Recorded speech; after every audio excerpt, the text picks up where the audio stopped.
థింకింగ్కి over థింకింగ్కి difference ఏంటి, రెండు ఆలోచిస్తూనే ఉన్నాం కదా అని ఒక డౌట్ చాలా మందిలో ఉంటుంటుంది. ఎందుకు అంటే ఇప్పుడు మనకు ఒక ప్రాబ్లం వచ్చింది, దాన్ని సొల్యూషన్ వైపు గ్యారంటీగా మనం ఆలోచించాలి.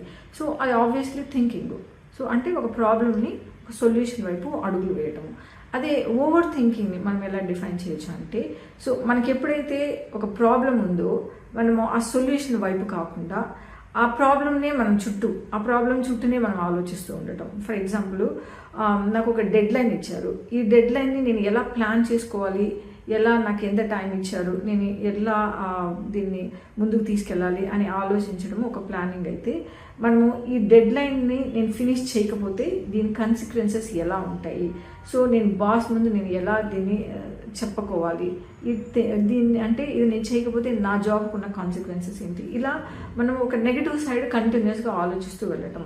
సో ఎప్పుడైతే మనం ఇలా ఆలోచిస్తున్నామో ఆటోమేటిక్గా ఒక నెగిటివ్ థాట్ ఇంకొక నెగిటివ్ థాట్ని యాడ్ చేసుకుంటూ మల్టిప్లై అయిపోతూ అదే దాంట్లో పడిపోతూ ఉంటాం అనమాట. ఒక లూప్లోగా పడిపోతూ ఉంటాం. అంటే ఒక కారు ఎక్కడైతే చుట్టూ ఒకే సర్కిల్లో తిరుగుతూ ఉంటుందో ఆ ఆలోచనలు కూడా అలాగే ఒకే సర్కిల్లో తిరుగుతూ ఉంటాయి.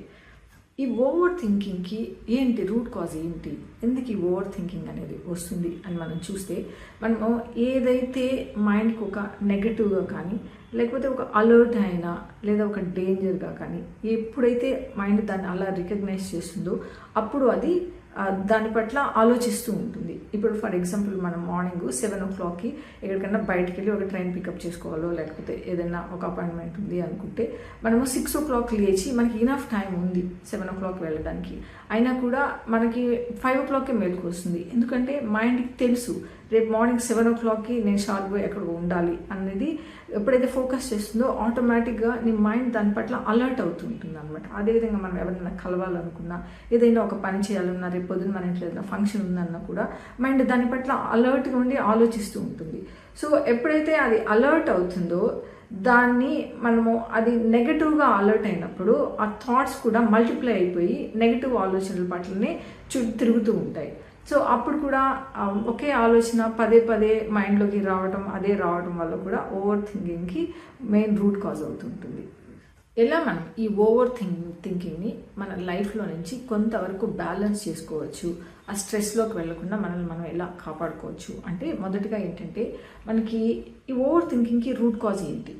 ప్రతి టైము మనకు ఒక ప్రాబ్లం రాగానే ఇమ్మీడియట్గా సొల్యూషన్ వైపు జంప్ చేసుకుంటూ ఆ సొల్యూషన్ దొరకలేదనో లేకపోతే ఆ ప్రాబ్లమ్ని మనం విపరీతంగా ఆలోచించుకుంటూ వెళ్తున్నామా అనేది మొదటగా మనం ఐడెంటిఫై చేసుకుంటే మనకి తెలుస్తుంది అనమాట. లేదా ఒక ప్రాబ్లం రాగానే గివ్ అస్ సమ్ టైం, మన బ్రెయిన్కి కానీ మైండ్కి కానీ కొంత టైం ఇస్తే ఆటోమేటిక్గా అది ఆ సొల్యూషన్ వైపు ఆలోచిస్తూ ఉంటుంది. So take a break and think. ఉదాహరణకి ఇప్పుడు నాకు ఎగ్జామ్స్ ఉన్నాయి. సో నేను ఎగ్జామ్స్ ఎలా రాస్తానో లేదో అన్న ఒక భయము, ఒక ఆలోచన నిన్ను ఓవర్ పవర్ చేస్తుంది అని అనుకున్నప్పుడు, ఈ ఎగ్జామ్లో ఈ ఎగ్జామ్లో నాకు ఏంటి టఫ్ అయినది, ఏ సబ్జెక్ట్స్ నేను బాగా పర్ఫామ్ చేయలేకపోతే భయపడిపోతున్నాను, సో దానికి ఏమైనా ఎక్స్ట్రా టైం పెట్టుకోవాలా లేకపోతే దానికి ఇంకేదైనా ఒక సొల్యూషన్ ఉందా అని అట్లా మనము ఆ సొల్యూషన్ వైపు ఆలోచిస్తూ కొంత గ్యాప్ ఇస్తే మనకి ఆటోమేటిక్గా ఆ ప్రాబ్లంకి కావాల్సిన సొల్యూషన్ అనేది దొరుకుతుంటుంది. పాయింట్ నెంబర్ 2 ఏంటి అంటే, మైండ్ ఎప్పుడైనా స్ట్రెస్లో ఉన్నప్పుడు ప్రాపర్గా ఆలోచించలేదు. So relax your mind and body, take a deep breath లేదా just go for a walk. ఏదో ఒకటి మన మైండ్ బాడీ కామ్ డౌన్ అయ్యే ఎక్సర్సైజ్, యోగా లాంటివి రిలాక్సింగ్ ఎక్సర్సైజ్ చేయడం వల్ల కూడా body and mind calm down అవుతుంది. సో అంటే ఈ టైంలో స్ట్రెస్లో ఉన్నప్పుడు బాడీ సింపథెటిక్ నర్వస్ సిస్టమ్ ఉన్నప్పుడు మనకి కావాల్సిన సొల్యూషన్స్ దొరకవు. సో పారాసింపథెటిక్ నర్వస్ సిస్టమ్కి body and mind calm down అయినప్పుడు ఆటోమేటిక్గా మనకి ఆ స్ట్రెస్ అనేది, ఆ ఓవర్ థింకింగ్ అనేది తగ్గుతుంటుంది.